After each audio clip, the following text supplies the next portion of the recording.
We should be providing them every opportunity to be protected, while at the same time protecting the government. Did he just say what I think he said? Yeah, he did. Oh boy.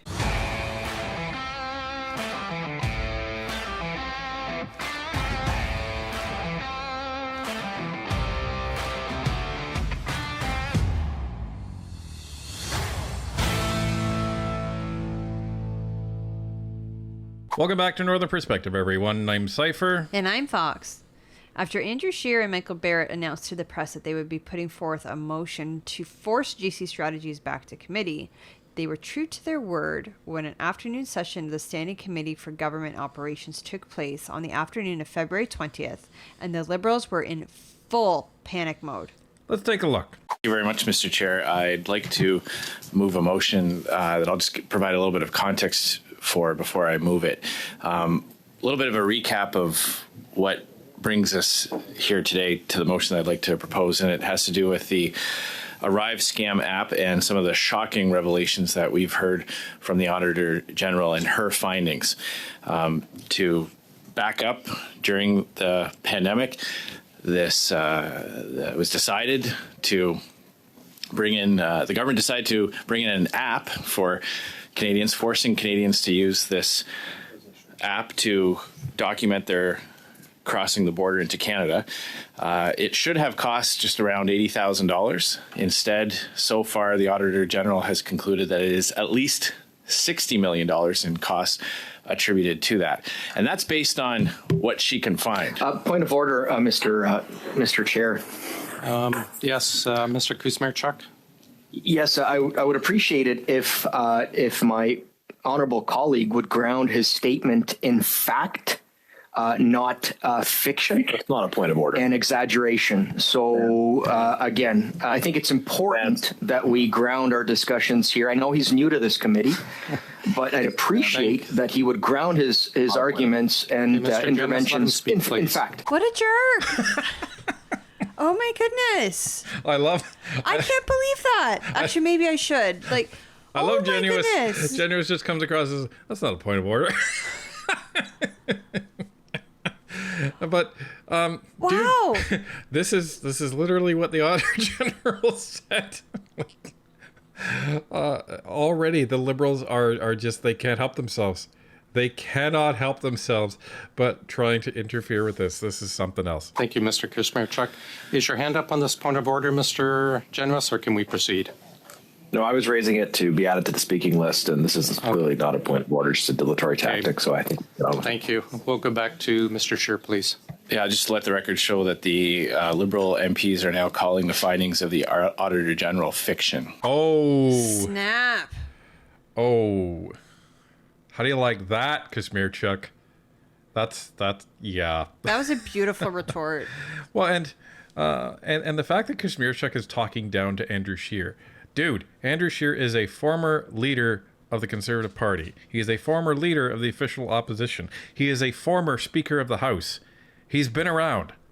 He knows his stuff. He understands how this stuff works. Yeah. So that's new to me, Mr. Chair. Point of order, Mr. Chair. Point of order, Mr. Chair. I really don't appreciate. I don't appreciate my colleague ascribing to me statements that I do not hold. What is he on about now? Okay, so Scheer just opened stating a bunch of things that was in the Auditor General's report. Then you called a point of order saying that everything that Scheer was saying was grounded in fiction.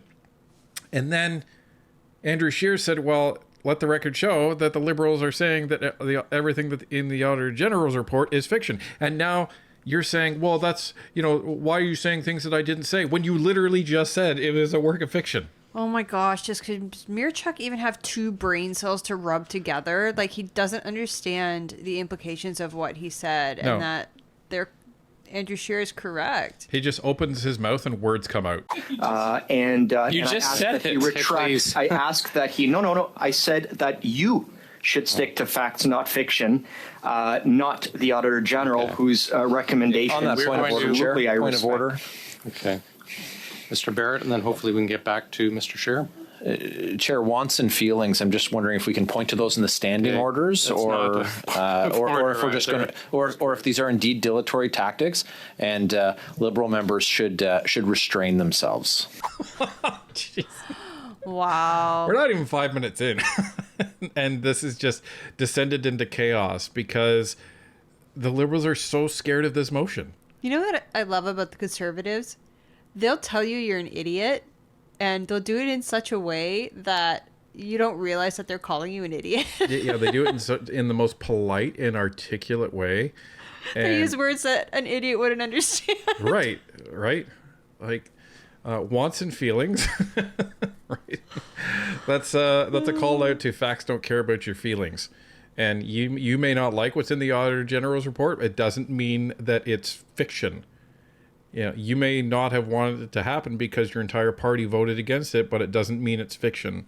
So just clam down, sir. We will ask everyone to please maintain some decorum. Mr. Scheer, we'll get back to you.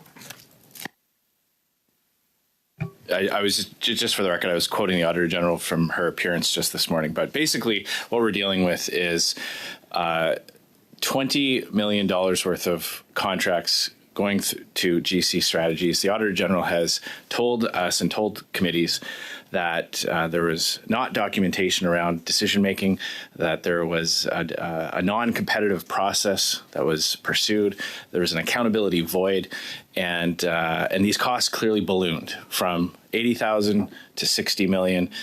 This is a company that's gotten $250 million worth of government contracts since Justin Trudeau became Prime Minister. And this committee has tried to get answers from the directors at GC Strategies. Just want to make a correction, and we will continue making it. So Andrew Scheer is quoting the number that was put out in the press last week, that it was $250 million from GC Strategies. That was all referring back to a French publication called La Presse, where they reported that they have since made a correction that it's $96 million in government contracts. It's still a heck of a lot of money, almost $100 million, but just want to make sure that we are dealing in nothing but the facts here. So it's not $250 million, it's $96 million.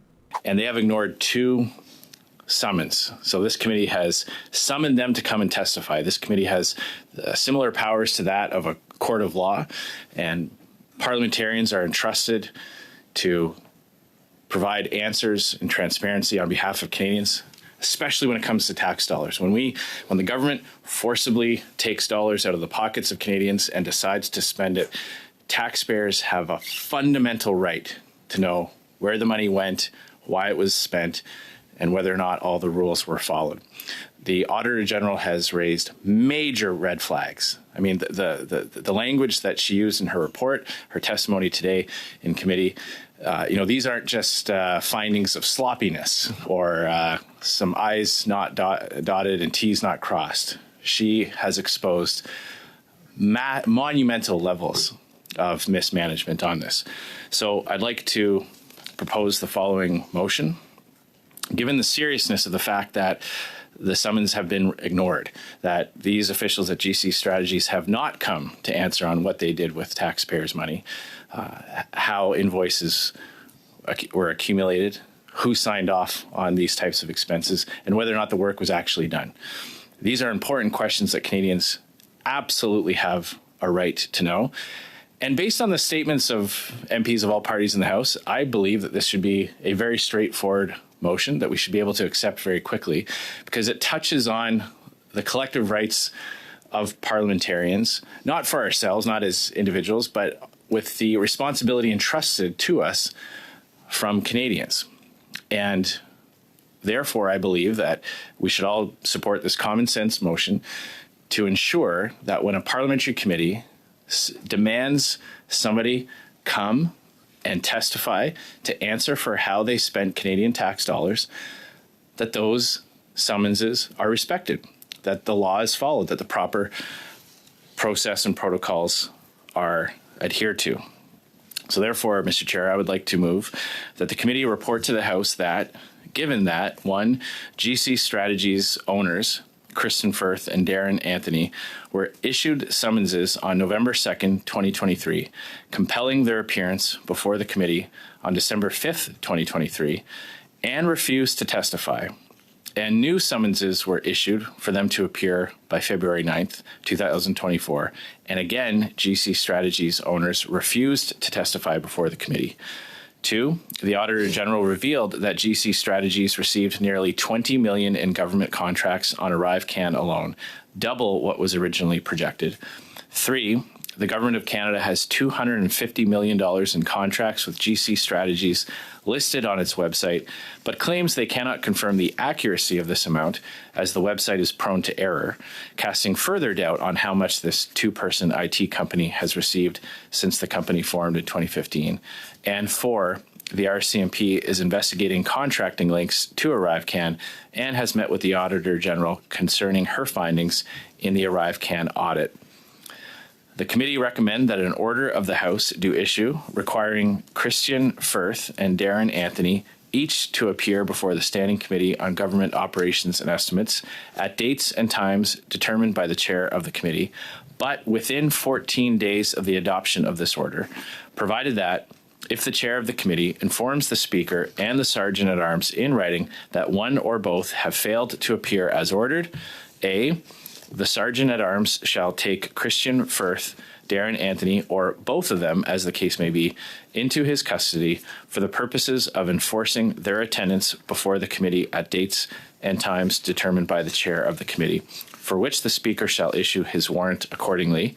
And B, the Sergeant-at-Arms shall discharge from his custody a witness taken into his custody pursuant to paragraph A upon 1, a decision of the committee releasing the witness from further attendance, or 2, a further order of the House to that effect, and C, the Speaker shall inform the House at the earliest opportunity of developments in this regard. So there it is. That is the motion that the Conservatives have just put forth to have the Sergeant-at-Arms go and apprehend, that's the word I wanted, apprehend Darren Anthony and or Christian Firth if they refuse to come to committee. They're going to issue the summons with the stipulation that if you don't answer this summons, we're going to come get you. Now, as we mentioned in the video yesterday, this is unlikely just going to be the Sergeant-at-Arms is going to get in his car and go to the chalet and pick them up. Most likely what will happen is the Sergeant-at-Arms will enlist the assistance of law enforcement, and that's probably how this is going to play out. And it's pretty serious because you heard at the end that if it did come to that, then, and if this motion passes, then then Christian Firth and Darren Anthony aren't going to be released until they're done with them. So it's not that it's not only that they're going to go and get them and bring them to committee. It's you're going to keep stay them here in custody until they're done. Right, because it's obvious that you can't be relied upon to come back to committee when we need you. Yeah, so could you imagine they brought them into committee for one day and they're like, oh, we'd like to see the witnesses back in a week. And then they just completely took off. Maybe they're out of the country at that point. Right. So that's why they would keep them in custody.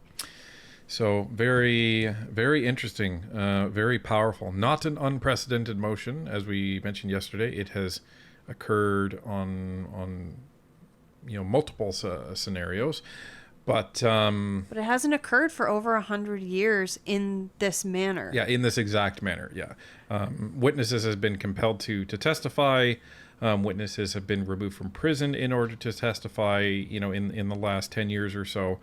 But 1913 was the last time that they actually had to get the Sergeant-at-Arms to go obtain somebody forcibly and bring them to committee to testify. Yeah. And the main point of this motion, if you go right back to the beginning, and this is what Sheer outlined, is that it needs to be maintained that when a committee summons you, you must comply. You can't just ignore community summons and nothing happens. And if they allow that to happen, that becomes a precedent that is very dangerous. And that's exactly it. We, as Canadians, need our parliament to have some teeth. If they are trying to get some work done, if they are trying to complete a study or an investigation and someone's ignoring a summons, the parliamentarians can't just go, oh well, too bad. I guess we can't get that person's testimony. No, if you're ignoring a summons, it is up to Parliament to issue the orders to have you retrieved and brought to them. And this is a very, very serious situation. Mr. Chair, on our side, would like to, would like to ask for a suspension on this discussion on this motion. I don't doubt that you would. Right. Like immediately after the motion is put forth, you want a suspension. And the reason is as follows. We would like to validate whether the sergeant at arms actually can take witnesses into custody. Will they be going out of the proceeding to be able to do that, and the consequences, the impact of that. So we need some time. It's not that we disagree, finding a way to be able to call the witnesses in to come and answer. We are all for transparency, and we support. We just want to make sure that procedurally we are doing it right. This is the first time that we've seen this motion. It would have been good knowing that this motion was prepared. We would have had it before we had the first hour of the meeting, that we could ask such questions. But you know what? Probably we should have asked and we didn't. Well, so be it. Well, we have the opportunity to do that. Yet again, the Liberals don't do their homework. I know that it's the sergeant at arms who goes and apprehends someone who is trying to run away from committee. How does he not know that? It's right there on the Parliament website. I'm sure it's there in some of those textbooks in the background in his office. Like, how does this man not know this? He's an MP. I'm not. Should start watching Northern Perspective, Jory. He should. Because thousands of Canadians now know this and you don't. Well, he should learn a thing or two over here. I do feel compelled to indulge my friend from the Liberal side on what it is our powers are as a committee. I think it's important that we recognize, indeed, there is a precedent, not just for the powers of our committee, but I'm actually concerned about the precedent in which indulging this type of dismissal from attending to our committees might present to future people who want to seek to elude accountability to the Canadian public and ultimately to our committees. So I would say this to the benefit of those who may not be familiar with our House of Commons practice and procedure under the Boston Gagnon. If you look at Chapter 20 in committees, there is a specific reference to committee powers. And in that committee, in that section, there's a subsection that specifically covers to send for persons. You can reference that both online and for the people that are watching committee interested in what it is Parliament has the power to do. So it's very interesting that the NDP open with a dressing down of the Liberals, and that, sure, yeah, I'll indulge your non-understanding of committee powers, but here's the chapter, here's where you can find it, and I agree that we need to be very careful of just dismissing, the fact that people can avoid committee however they want. So, And it took me less than 2 seconds to Google the exact thing that Green was referencing by typing Canada Committee Powers into the search engine. Now, there's been many things that Matthew Green has said in the past that we really Obviously don't agree with. But you have to take the statements that people make on their merits, and he is completely correct in this, right? He is completely correct in saying, why don't the Liberals know what the powers are? And you know what? They know darn well what the powers are. They are just trying to feign that they don't in order to use this as a delay tactic. And the second piece is, we commented on the live stream last night about, the fact that the Liberals and the Bloc voted with the NDP and the Bloc voted with the Liberals in order to overturn the Conservative chair's ruling of discussing a motion last night. And there was some concern over, whether that proves that, they can't be relied upon, they'll always vote with them. And the remark that we made was, you have to pay attention to the meaningful votes, not the, not the theater that is inconsequential, but the actual meaningful votes. Because the motion last night that actually came to fruition, the Conservatives went with it. They didn't care, that they just went with it. They just didn't want to discuss the actual motion right in the middle of questioning people. So in order to eliminate the stall tactic by the Liberals last night, they just said, sure, yeah, we're all in favor with it, let's move on. This is the important vote today. And it's important because it's literally pulling people in that have evidence that are central to the scandal and that are refusing to come to committee. And the Liberals are basically saying, no, we should allow that to happen. We should allow them to be able to refuse summons, despite the fact they're saying, well, we agree, but we don't. So, the fact that the NDP they're not just going against the Liberals, they're actually going against the Liberals in a very aggressive way here. Because they're calling them out on their parliamentary knowledge and essentially implying that they're stupid. Know that we will be supporting, I would suggest, not just the ability to send for people, but also for papers and records as it relates to this, because it is an important aspect and one that is deeply protected by constitutional precedents going back to the founding principles and laws and governing orders of this House of Commons. There you go. So NDP, they're all in on this motion. And this is an important motion because, as Green said, and as we've said in this video, you need to show that Parliament has teeth. If you can just let people ignore a summons with zero consequences, what does that mean for this country? Like, how can Parliament do their work? Well, there's no point to do any parliamentary investigation then. Like, you can study things and bring in experts, but when it comes to an actual investigation like this, what's the point? If people can just say, nah, my mental health is bad. Oh, okay. Well, I guess the GC Strategies guys were able to duck committee by using that excuse. So now there's precedent. So now we have to accept that as an excuse. Like, it becomes a really big problem very, very quickly. So this is putting us all in a rather precarious position because there's matters of confidence within in camera. We don't want to break those rules. So we're not here to make public some of the issues that we have been advised by in camera, nor by legal teams that have also written to us in regards to these matters. In terms of some of the witnesses that are being called before us without having given them the opportunity to provide, how should I say this again, without breaking the integrity of the in-camera discussions that we've had, but we're not giving them the opportunity to actually show us or to validate the reasons why they're not able to attend. And then, of course, the RCMP may or may not be reviewing this case and looking for whatever criminality or admissibility that may be had. And will we then, as a result of doing some of what we're doing here, not be admissible thereafter? That concerns me too. And then we have an investigation underway, which we're trying to complete, and we want to be able to use every opportunity that exists for the investigator to take appropriate action. And does this then preclude it or prejudice that outcome?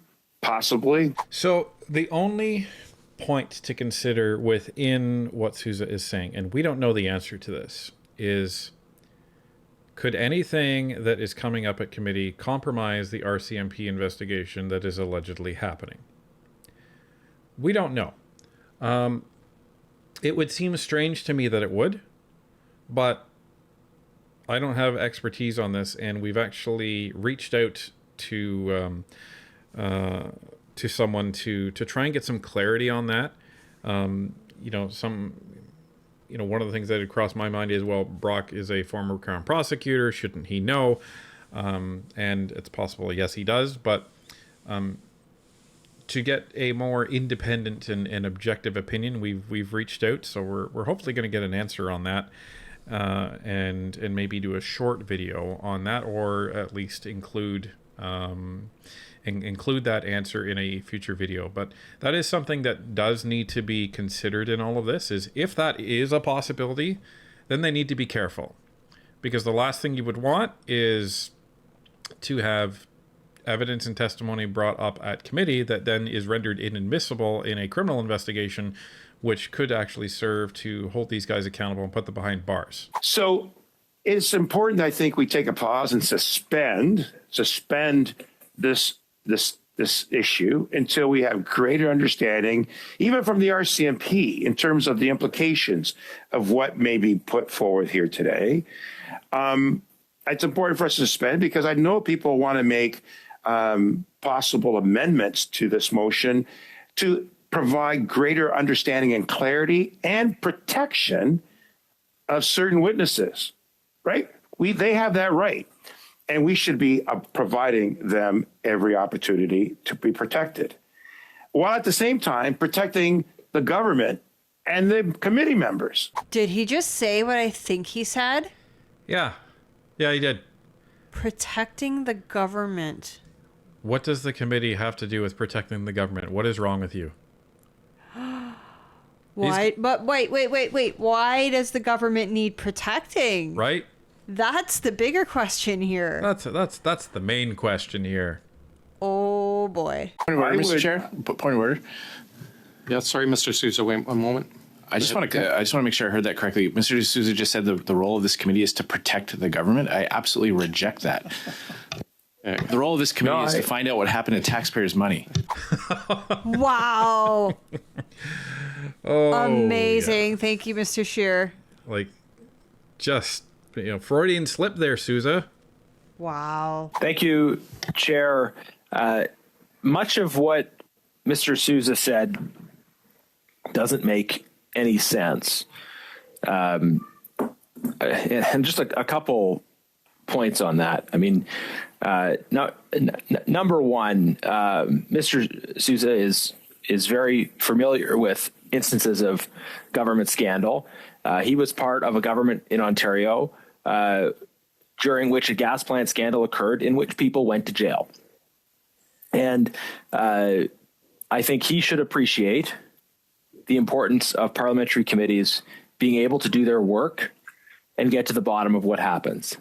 He let the mask slip a little bit when he said that he thinks the committee should be working to protect the government.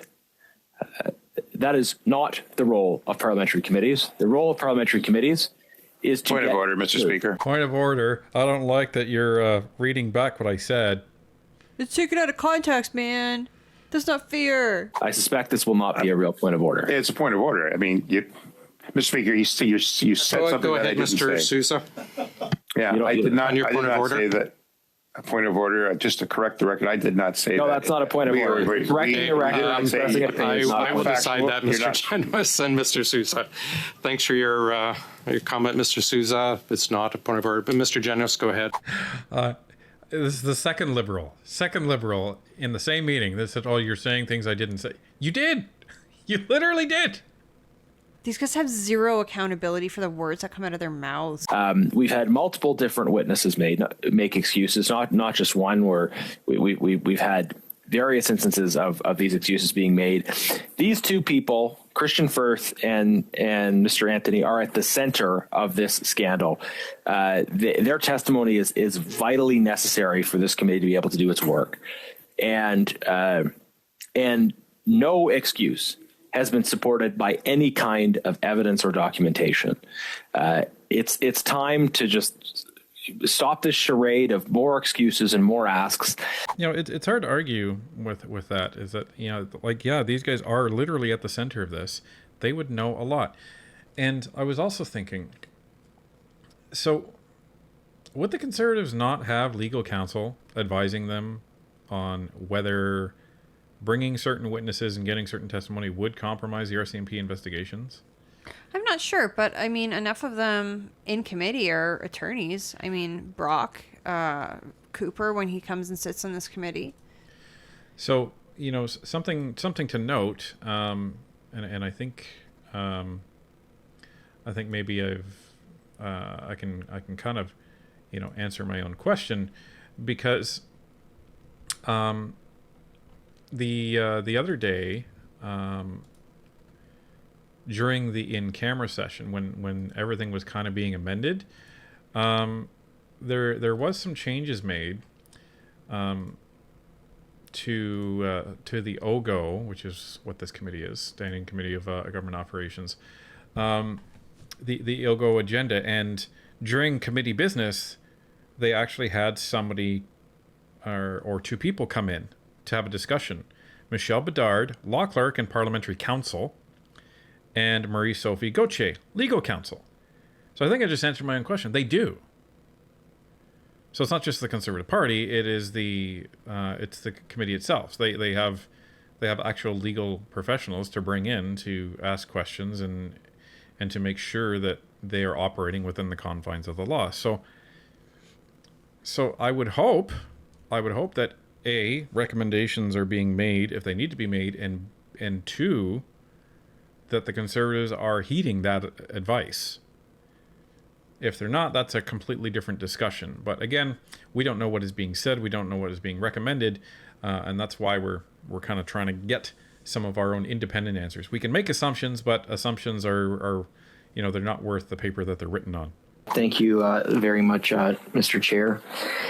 And I want to begin by stating that we have been studying this ArriveCan issue now at committee for 5 months, and everybody around the table is committed to getting to the bottom of this important issue. And so we've studied it for 5 months. Many hours later. And some of the existing members of committee talk about that falsely talk about the lack of spirit of collaboration and cooperation around this table.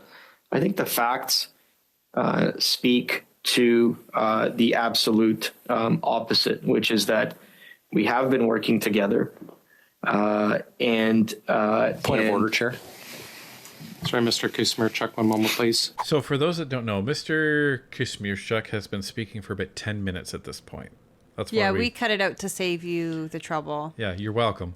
I'd listened to the whole thing yesterday, but he's quite obviously filibustering at this point. And you can speak as long as you need to when it comes to debating a motion, unfortunately. So this is kind of what's gone on here. And Barrett has just raised a point of order after Kusmirchuk is trying to put forth the assertion that, the Liberals have been completely collaborative and transparent through this whole committee and this whole investigation. Yeah, that's why you guys are shutting down committee and dismissing witnesses. Okay. Yes, Mr. Barrett. Just wondering if you could poll the room, because it looks like all members of the opposition are ready to work together and collaborate and pass the sub-amendment, the amendment, and the main motion, and move this ahead. Just the member was talking about collaboration. It looks like a majority of members of committee are ready to, and it looks like the Liberals are blocking this motion from passing. Thanks, Mr. Barrett. I see your point, but it's not a point of order. Mr. Kusmirchuk, if you're...